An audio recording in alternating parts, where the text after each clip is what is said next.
What's something you believe that other people think is crazy? Where do I start? I mean, I believe a lot of things that other people think are crazy. I don't believe in the security of home or belongings. I don't believe that nations exist. Um, I, I don't believe that that the future that we expect will happen. I don't believe that the present we have will continue.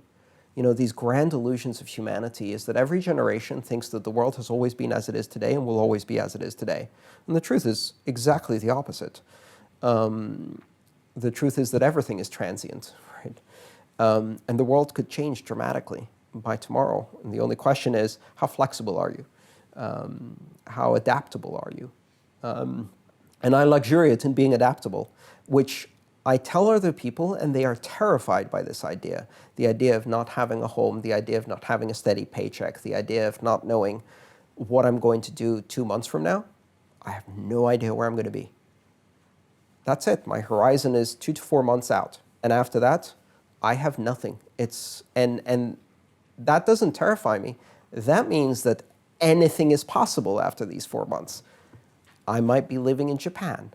I might be earning money through a different source than I am today, and I'm comfortable with that. And it's funny when I talk to people who do not live this lifestyle, how absolutely imprisoned they are by their own assumptions of fake things that don't exist in reality. People are prisoners of systems of thought that exist only in their head, things that are completely imaginary.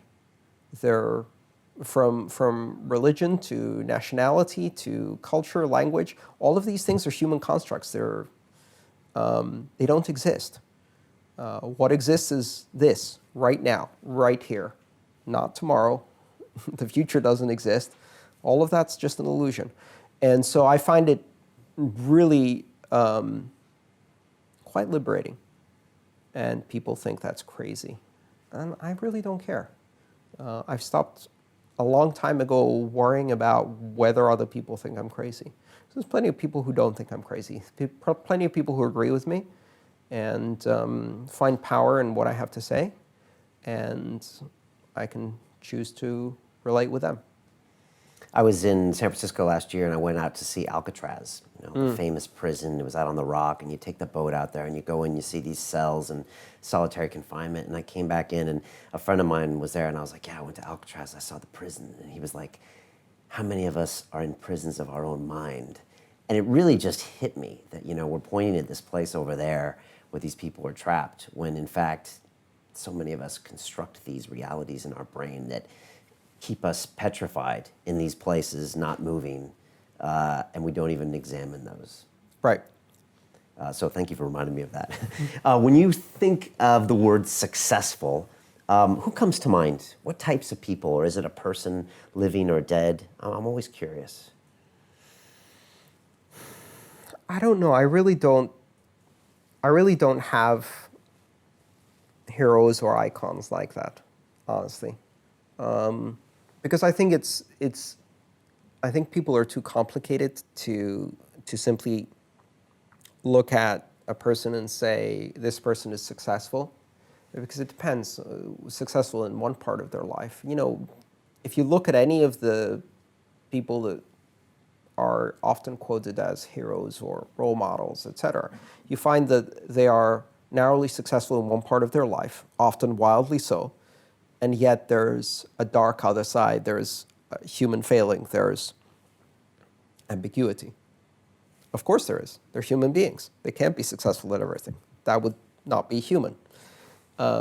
So everybody has multiple sides to their life, right? And you can have people who are, to take any of the great icons, people who get quoted often in the United States, for example, and you see, this was a fantastic early pioneer of human rights who also owned slaves, a leader of the civil rights movement who beat his wife. These these discrepancies are part of what make us human. So I don't really think of anyone as a role model like that.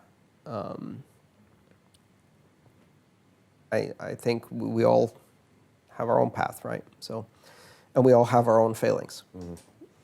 What keeps you awake at night? Not much. I sleep quite well, actually. Jet lag keeps me awake at night.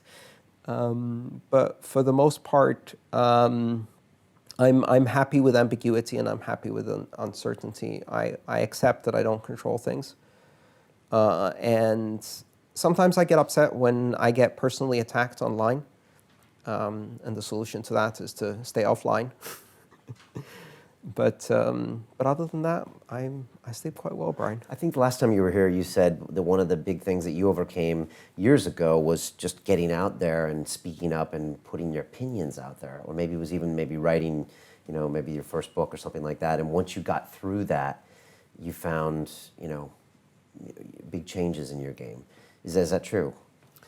Yes. I mean, look, like everybody else, I deal with self-doubt. I deal with second-guessing my choices, my decisions. And, I just decided to write a new book 2 months ago and pitched it to a publisher, not knowing if it would be successful. And they said, yes. I just published that book. I had no idea if it would be well-received or not. And that creates a sense of vulnerability, right? The more you try to do, the more vulnerable you become. And that creates self-doubt and all of those feelings.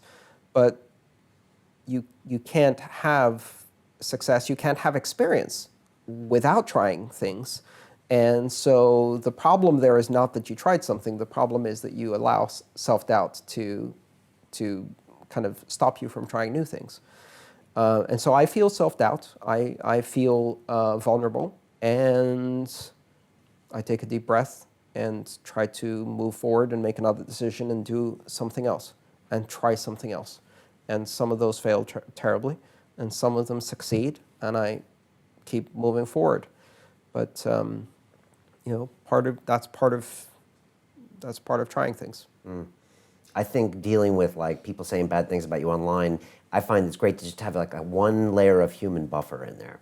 So you can say I never look at my critics online, but I think that's probably not the way to be. But to actually read them yourself is probably also not the way to be. So It's nice to have just someone there, and you can just be like, what's the general tone of going on? And they'll be like, well, most people are saying this, and a few people are saying this. And you're like, okay, that's feedback. And then you can choose to change or guide your message as you wish. Right. But you don't have to let that one person with the bogus YouTube account say that one thing that might have an effect on you because you're human. But you can't help it, right? Yeah. And the problem is, I think most people who don't deal with that on the scale that we do don't realize how demoralizing it can be. Your brain can't tell the difference between percentages, right? So most people, once they get called an idiot or are offended horribly or attacked in a very personal manner by 10 people, they crumble emotionally. Now imagine if you're attacked by 100 people a day, every day. And we experience that at the scale of interaction we do with YouTube, Reddit, Twitter, social media. Most people have no idea what it's like to get attacked in a very personal way, in a very focused way, by 100 complete strangers every single day. And if you just let that in, it will put you on your knees.